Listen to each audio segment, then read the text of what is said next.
What's good, ladies and gentlemen? Welcome to another SK Wealth Academy podcast number 83. Now, I am going to take a slight break from the nature of the prior two podcasts in which I spoke about how we can work on self-improvement during this total worldwide lockdown and self-quarantine.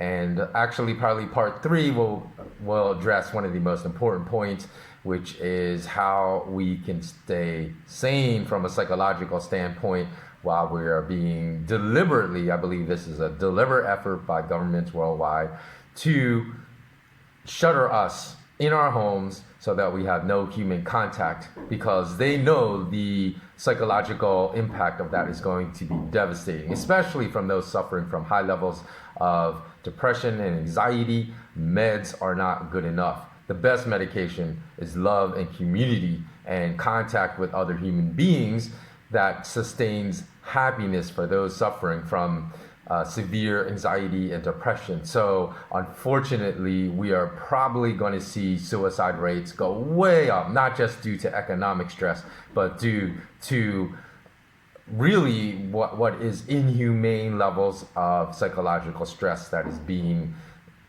enforced upon people. But let's move on to the topic of this particular podcast, which is how to win a war, perception management to break through to a life of reality. Now, I had asked all people that subscribe to my free newsletter, which you can sign up for at malamalama.com/WordPress, to please partake in commenting, because during this time of difficulty, I really want to help to provide as much benefit as I can to the global community. And I believe that we can do so by providing a resource for people out there. And one of the ways to provide this resource is at the end of every video, I ask a question. And if you could answer that question and provide your wisdom and knowledge and add to the content of this video, then I believe we can start forming a real viable resource of information that is applicable in the real world that can help people. So please don't forget to subscribe as well. Hit the notification bell if you are not yet a subscriber. Let's get to 1,000 subscribers and let's start this podcast number 83. Now, there are certain ways that the powers that be enforce perception management upon us. And we, as a society, really do not understand how this is done.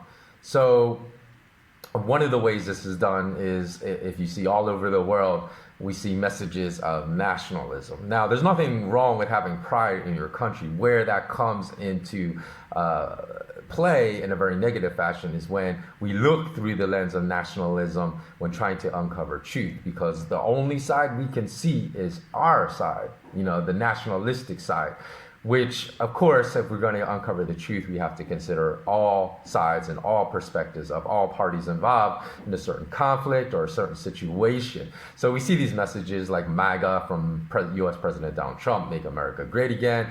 We see that through Modi's uber Hindu nationalistic agenda in India, which he hid very well when he was running for prime minister, even though he had an affiliation with a hardline right-wing Hindu organization before coming to power as prime minister. And so he hid that, but now you see him exercising that as he has slaughtered Muslims with impunity and turned once Muslim states, predominantly Muslim states like Kashmir in India, in which people of different religions, because of course there are minority religions that existed there as well, like Hindus, they coexisted in peace. And Modi has now turned them into states of intolerance and oppression against Muslims. So again, we have and this is just one person, when we have an intolerant, nationalistic, right-wing political leader, they can turn even once tolerant Hindus in India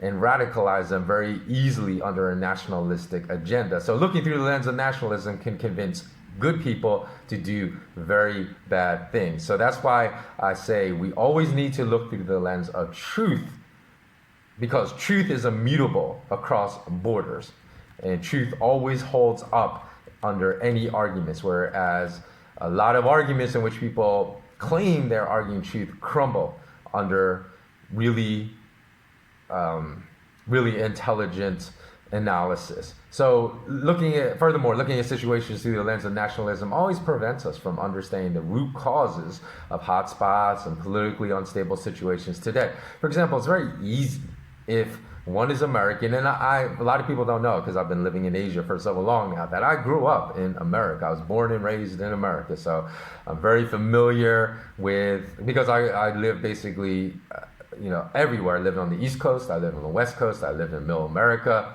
So it's very easy if one's American to look at politics through a nationalistic lens. And actually living abroad in 4 different countries is what helped to open up my mind. It's almost impossible to have an open mind about politics if you have not lived outside your country or lived in a local community, predominantly where the culture is very different within your own nation, which can be done. So like in cities in New York, you can probably find communities that are predominantly Russian, predominantly Polish, predominantly like Slovakian, and you can learn a lot about opening up your mind to a new way of thinking by living in such communities. But you have to do so, because my own intelligence really expanded after living in different nations and being able to see that my way of looking at things is not necessarily correct, which is highly influenced by the country in which you live your entire life.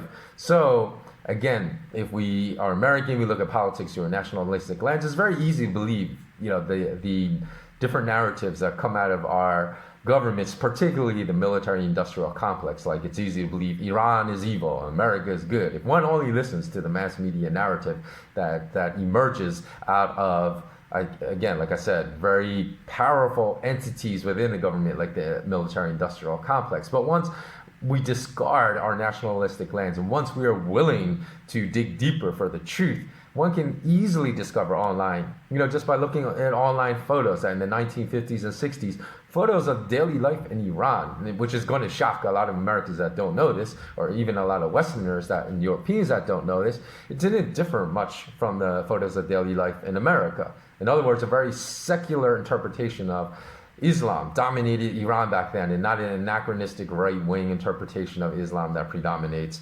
today. So what happened? What happened back then, between back then and now? Well, the U.S. and England, due to their interest in Iran's oil, overthrew the democratically elected government through the CIA, Prime Minister Mossadegh in 1953, and installed their desired PM and allowed the previously exiled Shah of Iran, who they basically lobby for his support. I'm sorry, I don't know why that word was escaping me. To overthrow Mossadegh. He had fled when he wrongly believed the coup was going to fail. He had fled to Italy, and he'd been recruited by the CIA to partake in the coup. And then after the coup was successful, he actually came back and was very instrumental in turning Iran from a secular Muslim nation into the type of one it is today over the next few decades. So through this same policy, the military-industrial complex also proceeded to spread this policy throughout the Middle East, including in Afghanistan, as they felt if they could really implement a militant, radicalized form of Islam, that it would really assist them in fighting off enemies, specifically Russia, from exerting undue influence in this oil-rich part of the world known as the Middle East. In fact, you can easily find a video on YouTube of U.S. policy advisor Zbigniew Brzezinski urging Taliban in Afghanistan to take up arms against the Russians, and telling them specifically, this is a direct quote, "God is on your side," end quote. So Brzezinski was using religion for very devious means, telling them fight to the death and fight the Russians. And so the U.S. policy drive to radicalize Muslims to fight Russians in the Middle East had horrible blowback consequences, because they shifted the balance of moderate Muslims in the Middle East to radicalized Muslims, and this was primarily funded by the U.S. and by England, and what happened was the Muslims they radicalized, slaughtered, actually killed the moderate Muslims and radically shifted the balance of religion in that region. But ask someone like Sam Harris why a non-tolerant form of Islam predominates in many Middle Eastern nations today. He will ignore this critically important historical role of the West and specifically the US in creating this situation due to his blind nationalism and his ideas of American exceptionalism that prevents him from understanding truth and acknowledging the absence of US policy intervention in the Middle East.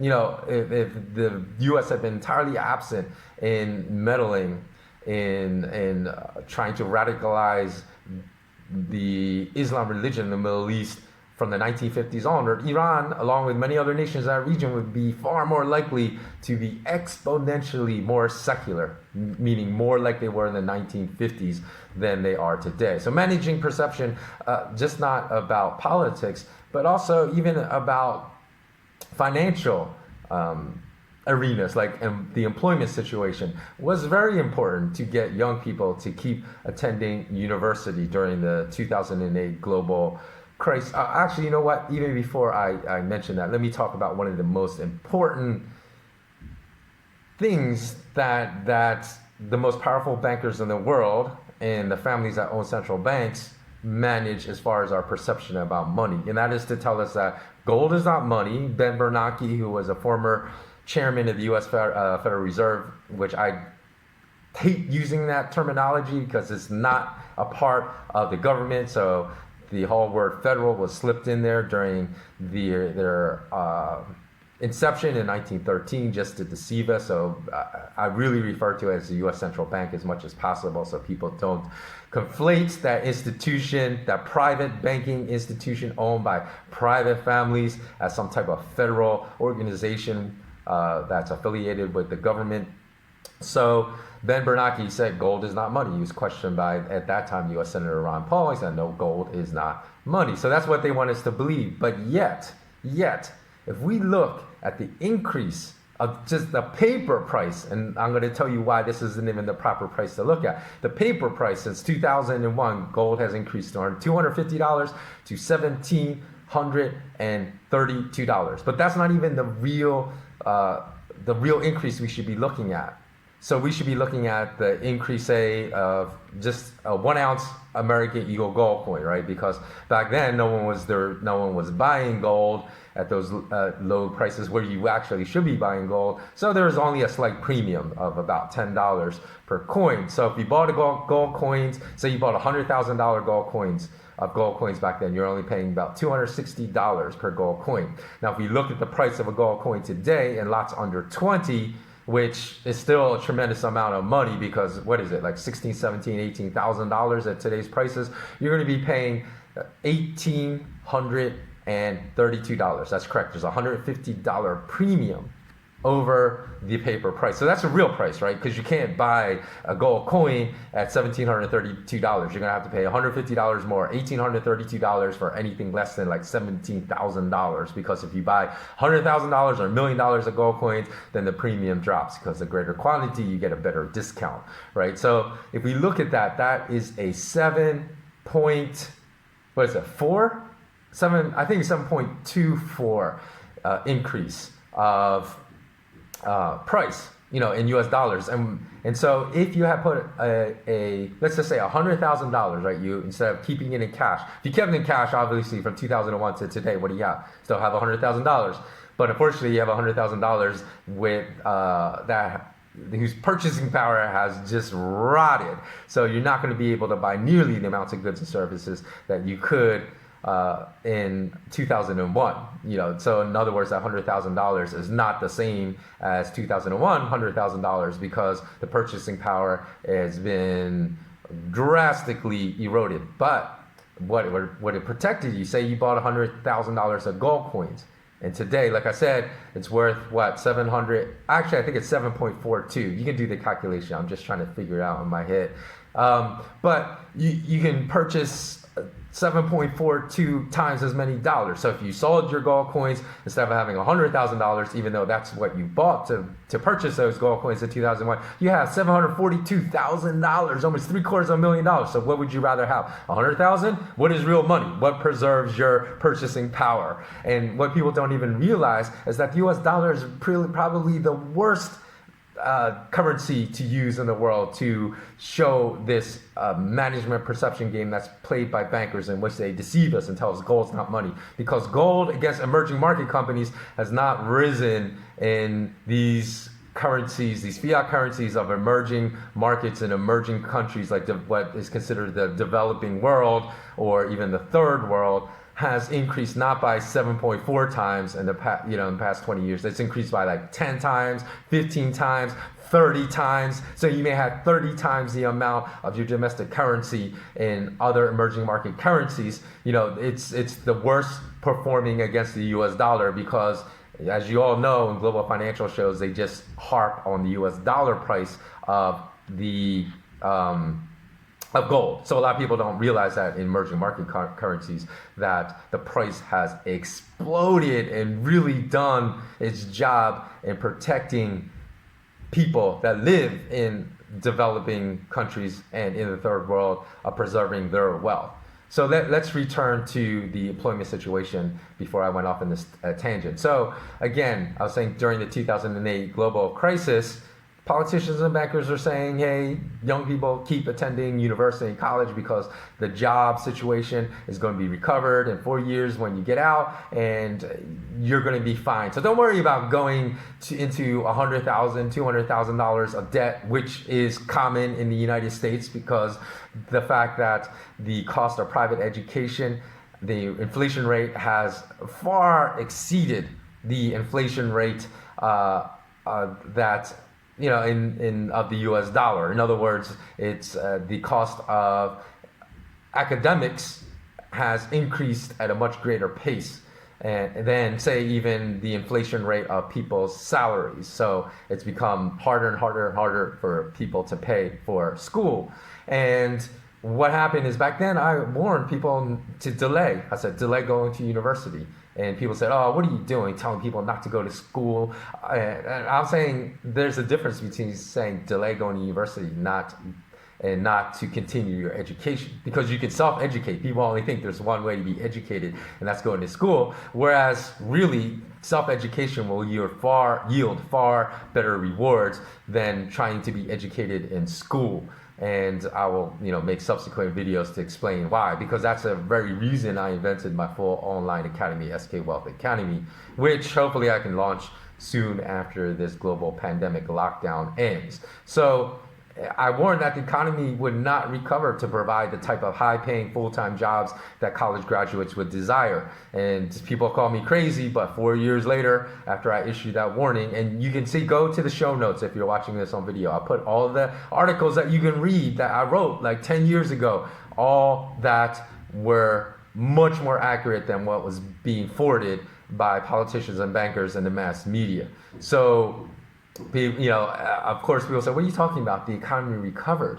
But then why did we have Harvard graduates doing anything for money, including even delivering pizza back then?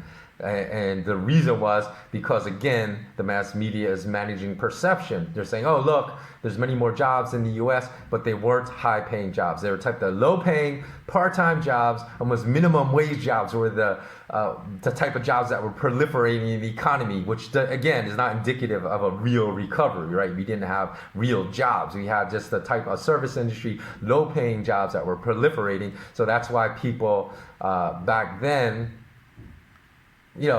were graduating with massive debt and not being able to find the type of jobs they needed to pay off that debt. And the same holds true right now. This year's crop of new university and college graduates will likely face one of the bleakest job market prospects that has been offered to them since the 2008 global financial crisis. So again, I have the same message, because although bankers and politicians falsely sell the idea that the viral pandemic is responsible for this bleak hiring environment and the collapse of the economy, of course, part of the collapse they enforced through this lockdown, so it's not true at all. And secondly, the stock markets around the world would have started crashing regardless if there was a viral pandemic or not, because it was due to the foolish central banker monetary policies that had been applied for 12 straight years since 2008. So that was coming, and I wrote that in August of 2019 on my news site. You want to go back and check, read all the articles from August 2019 onward. I said the crash is coming in the global stock market. Nobody was talking, right, about viral pandemic in August of 2019.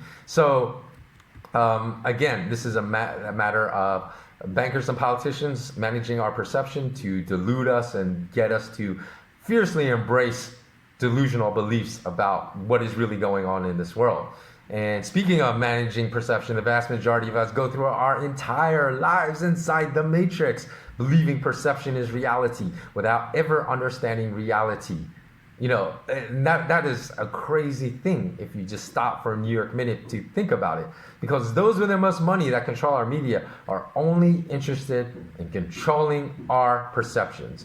And they're not interested in controlling reality about most of the major constructs of modern life. Because let's return to something Zbigniew Brzezinski said, who was a policy advisor that had massive influence on directing U.S. policy across multiple U.S. government administrations. So I consider him as someone that inflicted some of the worst damage to the psyche of the global human population in history. He once stated, quote, "It is now infinitely easier to kill 1 million people than it is to control 1 million people." And he said that several years ago. Now, you might think nobody would be that black-hearted and willing to go on record with that kind of statement. But again, I'll put the proof below, because I'll put a link in the show notes to this YouTube video in the video description, where you can just go click on that video and you can see him on video stating that exact comment. So to extrapolate this line of thinking that is brilliant, but only brilliant in its level of wickedness, not brilliant in its level of humanity. And this is the type of thinking that predominates among the top bankers and top politicians in the world today. It's not only far easier to control what 1 million people perceive to be true than to actually control the reality for 1 million people. So again, those with the most power and control over media are going to try to control and manage our perception, not really control reality. It's far more efficient to do so, which explains why the matrix is not subsiding, and to use a term commonly used to explain the risk of this current global viral pandemic we are experiencing. The curve of this management perception illusion is not flattening, but only getting steeper and going more parabolic by the day, by the week, and with every subsequent year. So returning to the topic of war, how many people that reside inside a nation ever heavily criticize their nation's leadership, meaning the politicians, if the nation wages war against another country? You know, obviously there's always a small, very vocal contingency that have broken free from this matrix of management perception, that understand when their nations wage unjust war. And like I said, they're very vocal contingency, but opposing them is always a very large and equally vocal contingency that blindly supports the war that overwhelms a much smaller war opposition contingency. Even, you know, under those instances in which I said the war being waged is clearly unjust. So can you let me know the last U.S. theater operation, which is this military speak for war, in which the invaded nation is much better off today than it was before the U.S. or U.S.-funded NATO invasion? I would recommend looking into Libya if you are unaware of how horrific the situation is in Libya post-invasion versus pre-invasion, when actually one of the other aspects which a lot of people don't know about Libya was one of the most Islam-tolerant nations in the entire world, that actually encouraged its women to go to school and radically changed the amount of female-educated people in this nation from almost non-existent to almost all the women in that nation having a college education before the invasion. But that's only one aspect. There's almost every single aspect of life was better before the invasion than post-invasion. And if I can't think of one in recent history, I can't think of a nation that's better off after being invaded by some Western war hawks, you know, after the invasion than before, than in recent history, then I'm sure you're having a difficult time too, unless you're just looking through every single war through a nationalistic lens and believing every delusional narrative reported in the mass media, then you may think that there is one. But if military resources in all nations were deployed only to ensure the security of citizens at home, and excursions abroad to support banker goals and theft of resources of another nation's sovereign resources stopped, then the threat of individual terrorist attacks within that nation would greatly subside and likely disappear. And furthermore, the deployment of such a reasonable, that is a really reasonable policy, if you can step outside the looking at every policy through a nationalistic lens, that would leave far more resources within that nation's borders to help out the nation's citizens that really need the help the most, such as right now, what is going on right now. And every nation would be cash rich to help people out in a dire time of need. But such policies really do not appeal to war hawks, right? Because number one, they're not really interested in helping out the middle class or the poor. They're only interested in helping out the uber rich. So it's much easier, because the military is controlled by the uber rich. So it's much easier to create the perception that a war must be waged to protect the quote unquote freedoms of another nation's citizens, even though the wars waged to do so always miserably fail in that false mission, and in fact create a dearth of liberties and freedoms for that nation's citizens post-war. But somehow multi-millionaire and billionaire war hawks are created also out of such wars from war profiteering. And these wars serve other purposes as well, such as demonizing other nations, so the demonizer can carry out the exact same tactics secretly being deployed by the enemy openly. For example, former U.S. Air Force General, Brigadier and ex-senior director of strategic planning for the National Security Council in America, Robert Spalding, was asked point blank, and I'll put the link to the interview in which he was asked this question. What was worse, the totalitarian surveillance behavior of China or the secretive surveillance behavior of Apple, Google, and Microsoft? And you have to understand, this is like the most blue-blooded American anti-China war hawk, like probably that exists in America. And his blunt answer was, quote, "They have the same business model," end quote. So he was saying Apple, Google, and Microsoft, they have the same surveillance business model as China, and it's equally totalitarian as China. But yet, ask 1,000 blue-blooded Americans if the surveillance model of China is worse than Google's. I'd be shocked to find one that provided the same answer as General Brigadier Spalding. So for this reason, this is why I stated that the majority of society may live the majority of their lives with a belief set entirely ruled by the perception management games of the uber wealthy and uber powerful in every nation. And this unfortunate set of circumstances does not just persist in the financial world and with our beliefs about money. It also persists in our beliefs about education. But I just had a thought that popped in my head, so I want to make this one thought before I continue with education, the management perception game played in education. When it comes to politics, think about now, right? In recent years, right, there's been far more anti-China, anti-Russia fear-mongering happening in the United States. But if you think about it, right, China is actually much more capitalistic. It's like a blend of communism and capitalism right now. And even as harsh as their iron fist rule has been, it was much harsher. People don't realize this. It was much harsher decades ago. Excuse me. So, being that was much harsher decades ago, why was this anti-China mongering not happening back then to the extent it's happening today in today's Western governments? And the reason, of course, is all about the Benjamins. It's all about money, because China now poses a greater economic threat because they have risen up as a nation economically. So is that really about trying to clamp down on the totalitarian rule of Chinese authorities? Because, as I said, in Russia and China, it was much worse decades ago. So why was this not happening decades ago? It's because they didn't pose the type of economic threat that they pose today. So it's always about money. Don't let your perceptions be fooled by mass media narratives that are being promoted by politicians and bankers. But now let's return to education.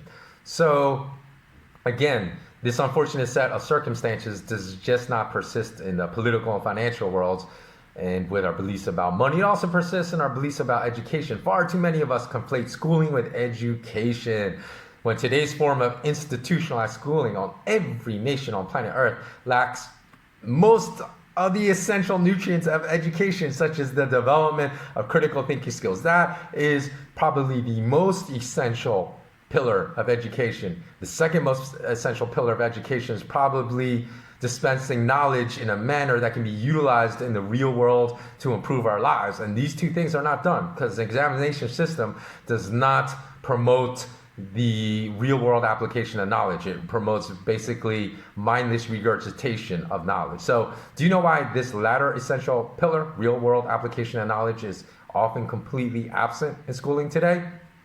And so people can keep spreading the silly mantra that knowledge is power. So that PhDs in economics and in other sciences will be duped into believing that we have a lot of power simply because we have a lot of knowledge. In absence of ever learning how to apply that knowledge in the real world to improve the lives of everyone at a local level. Because as PhDs in economics, how are you going to use that knowledge to improve the quality of lives of people?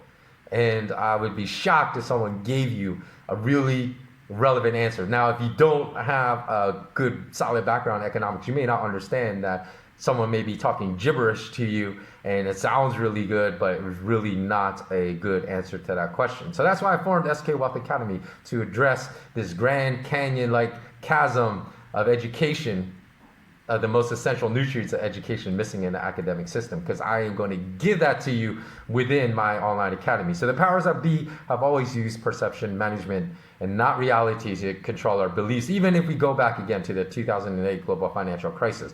Then ex-Goldman Sachs CEO and U.S. Treasury Secretary Hank Paulson stated that the 850 U.S. taxpayer-funded bailout that he was seeking was necessary, not to actually fix the rotting infrastructure of the U.S. financial and banking system, which has not been fixed in the last 12 years, but just to, in his words, restore the confidence of the American people in U.S. stock markets. So he said, as long as we restore the confidence, that will cause the U.S. stock market crash to bottom out.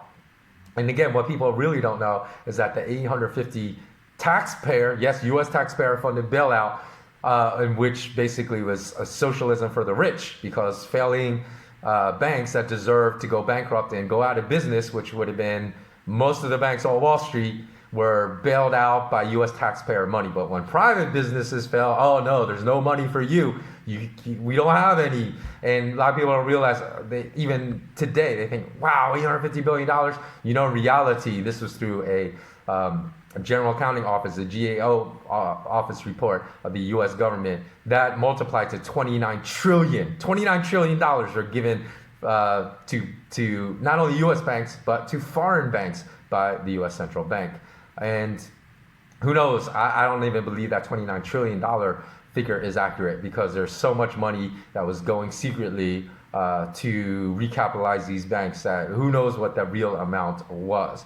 And the crazy thing is, even today, right, with the trillions being spent, the $1,200 checks, which really can vary anywhere from, like I read, $700 to $1,200. It's not necessarily, if you earn less than $75,000, you're going to get $1,200. You might only get $700 or possibly even less than that. So, but people say, hey, how come the U.S. government can just create trillions of dollars, like trillions of dollars to give away when they, people were in need of help before and they couldn't do it?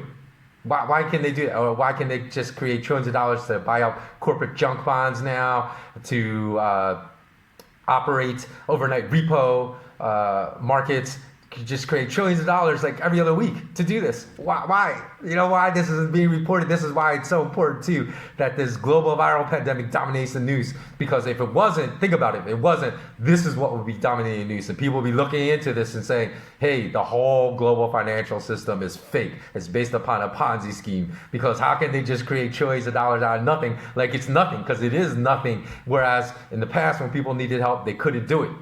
So just think about that for a second. If you still don't understand, really contemplate that question and try to investigate it for yourself and find out the answer. So this is the problem with our current reality. Bankers and politicians are constantly fighting a perception war against us and never fixing problems, but only presenting an illusion that they are. And in some instances, like Brzezinski's funding of militant Muslims against moderate Muslims in the Middle East, they're not only not fixing problems, but they're making the problems worse, which results in events in future years that the CIA terms as quote unquote blowback. So consequently, because none of the trillions of dollars that was given freely to banks after the 2008 global financial crisis was used to fix the problem, but just to paper them over, with the majority of money used to enrich the corporate fat cats at our expense, which some people have been taking that bailout money, like banking CEOs, and just paying themselves bonuses.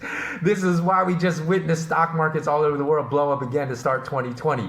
They did not start, I cannot emphasize this enough, they did not start crashing as falsely reported by the media due to the viral pandemic. In fact, the MO, the modus operandus of bankers and politicians, follows the same blueprint for every crisis in history that makes it completely predictable. And that's why I said long before this started happening in the mass media and this false message was being promoted, I said, you can go look at the link in what video is on this channel, that the coronavirus to be used by those in power and blamed for the financial market fallout.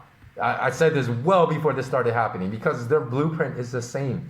Okay, lastly, let me talk about the platform of managing perception. That's so pervasive in society today that not only does it invade nearly every aspect of our lives, from money and banking to stock markets, real estate markets, to gold and silver, to schooling and education, it actually has even infiltrated entertainment. Now, I don't consume a lot of sports entertainment outside of mixed martial arts, because as a martial artist myself, that's what interests me the most. So let me explain how the perception management game is alive and well within the world's best known MMA organization, the Ultimate Fighting Competition, is that what the C stands for? UFC in any event. So even the promotion of the UFC as the MMA organization with the world's best fighter is just it's a perception management game. Because ask any American, Canadian, Brazilian, Australian, Brit, because a lot of the champions in UFC come from those countries. What is ONE FC? And chances are they've never heard of it. Although even the top ONE FC fighters are very dangerous, highly skilled, and would likely give UFC even the champs, but definitely give the UFC top contenders a run for their money inside the octagon, which means they would, if they found the UFC, they would become the top contenders and then be fighting the champion. So ask any Westerners that follows the UFC to name a single ONE FC fighter, which is an organization, I think it's domiciled in Singapore, but basically think about this. It's the mixed martial arts organization for Asia. There's billions of Asian people, and actually, some of the best Western fighters come over to Asia to train. Even the best Western fighters that are in the UFC or best Brazilian fighters regularly come to Thailand to train in Muay Thai.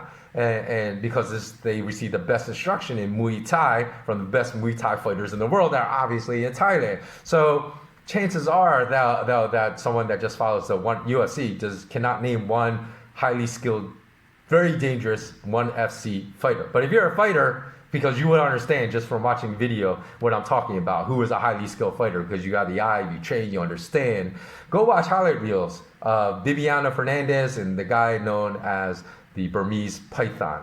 So I don't want to screw up his name. I should know how to pronounce his name. It's like Anglan Insang, I believe, but he's known as the Burmese Python, so you can go watch it. And I guarantee you'll be able to spot their high level of skill immediately. But back to the UFC, because for at least 3 years before this event eventually materialized, which is the fight between Khabib Nurmagomedov and Conor McGregor, I was telling people, look, there's a guy that could defeat Conor McGregor easily, and he's undefeated. He's never lost a single round, which is unheard of. And to this day, he's only lost one round, and they say that was to Conor McGregor, which is still very questionable. A lot of people say he really didn't lose that round either.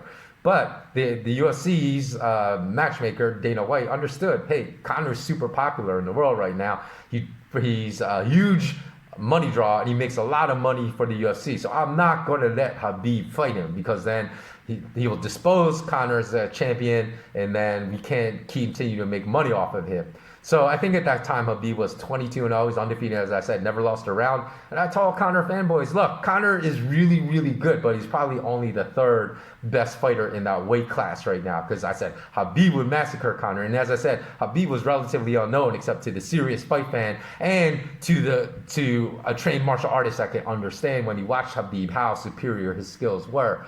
And people say, oh, what are you talking about? Who is this Habib guy? Never heard of him. Yeah, right. He would dominate Conor. They would just say, you're stupid. You don't know. And these people were untrained, people that never trained in martial arts, never fought a single round in their lives, never sparred anyone. And they were telling me I, as an experienced martial artist, had no idea what I was talking about. And when Habib eventually fought Conor, he massacred Conor. Exactly what I said what would happen. And he deserved a title shot for at least 3 years, but he never got it. Because, as I said, of Conor's huge box office, and Conor was a UFC's honeypot. He wanted to, and Dana White wanted to protect that. But I also believe there's another fighter named Tony Ferguson that would have mauled Conor back then too, or at least had a really realistic chance of winning against Conor McGregor, and he never fought Conor either. So I really believed at that time, the whole time Conor was champ, that he was the third best fighter in his division during that time. And just like Conor never fought his toughest opponents, Habib or Tony Ferguson, I believe that this management perception game was played again with Brock Lesnar. For those of you, again, that don't follow MMA, Brock Lesnar was a professional wrestler, had a huge professional wrestling fan base. So that he had massive crossover appeal because he would bring all the pro wrestler fans that never watched MMA. So Dana White just really allowed him to become champion with no real resistance, just to make profits off of him. Because Brock Lesnar, if he had to go really like any other person in that division, have to earn a championship shot, never would have become champion. There was no way if he had fought the best skilled, most dangerous fighters like Cain Velasquez, Junior Dos Santos, and Alistair Overeem, I believe were the top three, in my opinion, at the time. Most dangerous, and he didn't fight any of them. Instead, he fought Randy Couture and Frank Mir. Now, this is not like a diss on Randy Couture. Randy Couture is a legend, but he was older than 40 at that time, so he's obviously well past his fighting prime, on the downslope, and he was at the very end of his career. He was not the type of fighter he was during his prime, and so he fought these so-called big names on the back-end twilight phase of their career who were well past their prime. He never had to fight anyone dangerous. So if he did, he never would have become champ. And there, again, pro wrestling fans are delusional that thought Lesnar was a real champ. He was probably the most heavily managed champ in UFC history. And so there's a huge difference between fighting fighters in their prime versus, fighters, exceptional fighters well past their prime. And, the difference, again, between primetime Anderson Silva and Anderson the Spider Silva past his prime is night and day. He was untouchable during his prime. And even when stylebender Israel Adesanya beat the Spider on his ascension to becoming champion himself, meaning stylebender, that was more of a hyped fight than a real championship level, just to build up stylebender's name. Because I love stylebender, but yet I know that at that point, the stylebender was fighting, say they were both in their prime at the age, or both in their primes. He was not skillful at the time he beat the Spider, Anderson Silva, to have ever beat him in his prime. So everywhere we look, we receive heavy doses of perception management that are very distant from reality. So we have sports champions that are not the best of their craft. We have financial reports of strong, robust economies, when economies in reality are living on borrowed time and ready to crumble. We receive diplomas from top schools like Cambridge, University of Seoul, University of Tokyo, Harvard, in which people interpret our piece of paper, meaning the diploma that marks its recipient as highly intelligent, though the holder of that diploma from one of these schools and any of the other schools that are perceived as top schools may be highly intelligent. They very well may be highly intelligent, but they also might be a complete idiot. You don't know. But the management perception game is so highly executed and well executed by these universities that we always believe the former to be true rather than, and the latter to be near impossible, meaning we don't believe that anyone can graduate from these top universities and not be intelligent, which of course happens. So in conclusion, I would recommend that, one, we all try to spin the negative consequence of being locked down in our homes into a positive event to update our hard drive and operating system. So again, to do that, I produced 3 videos. the two that preceded this one and the one that will come after. So it's podcast 81, 82, and 84, not yet released 84. Number two, I recommend that for those of us interested in shattering the perception matrix in which we have been entrapped, to immediately turn off the television. Please turn off your TV. Please stop consuming mass media news, because the percentage of truth that you're going to gain in those forums is very, very minuscule. So start seeking your news from the abundance of great, independent, and far superior, and regardless to the truthfulness of their content, news sources that exist online. So how do we determine which news sources are worthy of trusting?